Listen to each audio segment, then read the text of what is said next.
ఇవాళ పొద్దున్నే నిద్రలేసి ఒక వీడియో చూసానండి. ఒక అమ్మాయి ఫ్రస్ట్రేటెడ్ యూఎస్ స్టూడెంట్ అని చెప్పేసి వీడియో పెట్టింది. బాగానే ఉంది, తను చెప్పిన పాయింట్స్ అన్ని బాగానే ఉన్నాయి. పాకి పని చేసుకోవాలని చెప్పేసి అనింది. ఒక్క రూమ్లో 15 మంది కిరాయి కట్టుకుంటూ ఉన్నారు అని చెప్పేసి అనింది. కానీ ఇవన్నిట్లో మధ్యలో నేను అడగాల్సింది ఒక్కటేనండి. నిన్నెవ్వడన్నా బతిమలాడా యూఎస్కి రా అమ్మ తల్లి, ఇక్కడ నీ కరువైంది రా అమ్మ తల్లి అని చెప్పేసి బతిమలాడా? లేదు. యూఎస్కి ఎందుకు వచ్చావు? నీ సొంతంగా నువ్వు వచ్చావు. ఎందుకు వచ్చావు అది నేను చెప్తా. అంగ్రేజ్ సినిమాలో ఆడు డాలరా డాలరా డాలరా అంటాడు కదా, ఆ డాలర్ డ్రీమ్ ఫుల్ఫిల్ చేసుకున్నాను నువ్వు వచ్చావు. మీ సీనియర్ ఎవడో యూఎస్కి వచ్చి ఉంటాడు, వాడు వచ్చి ఊరుకుంటాడా? వీకెండ్ దొరికితే లేదు ఆఫ్ దొరికితే, నీకు దొరికింది చూడు అట్లా ఆఫ్ దొరికితే ఆడు పక్కనే Arizona, grand canyon, lake టాహో, universal studios, Vegas అని చెప్పేసి ఫోటోలు పెడతాడు. ఆడేంది ఊరికనే ఉంటాడా? పోనీగో రేంజ్ రోవర్ మెయింటైన్ చేసే సహమతి ఉండదు, కానీ పక్కన పోయి రేంజ్ రోవర్ పక్కన ఫోటో తీస్తాడు. ఫోటో దిగి ఫేస్బుక్లో పెడతాడు. అవన్నీ చూసి మనము అబ్బో యుఎస్ అంటే మనకి అక్కడ మనకు దిగంగానే జాబ్ ఇస్తాడని చెప్పేసి అనుకుంటాను. నువ్వు డాలర్లు గుద్దడానికి కాకపోతే ఎందుకు వచ్చావమ్మా యూఎస్కి?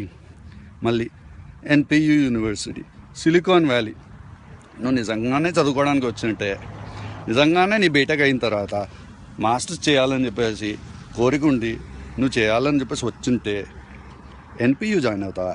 సిలికాన్ వ్యాలీ జాయిన్ అవుతావా? ఏదో స్టేట్ యూనివర్సిటీ జాయిన్ అవ్వచ్చు కదమ్మా, లేకపోతే స్టాంఫోర్డో లేకపోతే ఇంకేదో యూనివర్సిటీ జాయిన్ అవ్వచ్చుగా. లేదు, జాయిన్ అవ్వరు. కానీ మనకి ఇక్కడ రాగానే వాడు అలా పెట్టాడు అంటే ఎంత సంపాదిస్తున్నాడో అని చెప్పేసి ఆ కోరికతోనే వచ్చావుగా. మరి వచ్చినప్పుడు ఉండాలనుకుంటే సొల్లు కొట్టకు, ఉండు. చేతనవుతే ఉండు, లేదు వద్దంటావా వెళ్ళిపో తల్లి. నీలాంటి వాళ్ళు ఉండడం వల్ల బొక్క ఎవడికో కాదు మాకే. ఎందుకో చెప్తా. ఎందుకంటే నువ్వు ఉంటావు ఇక్కడ, లైఫ్ స్టైల్ నచ్చుద్ది, డాలర్లు సంపాదించుకోవాలి.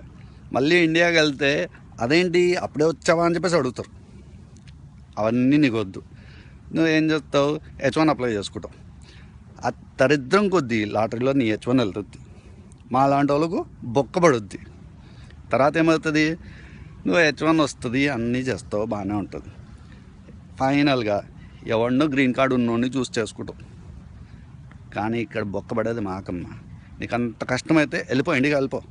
ఎవడు నేను బతిమలాడి ఇక్కడ ఉండమన్నట్లు వెళ్ళిపో.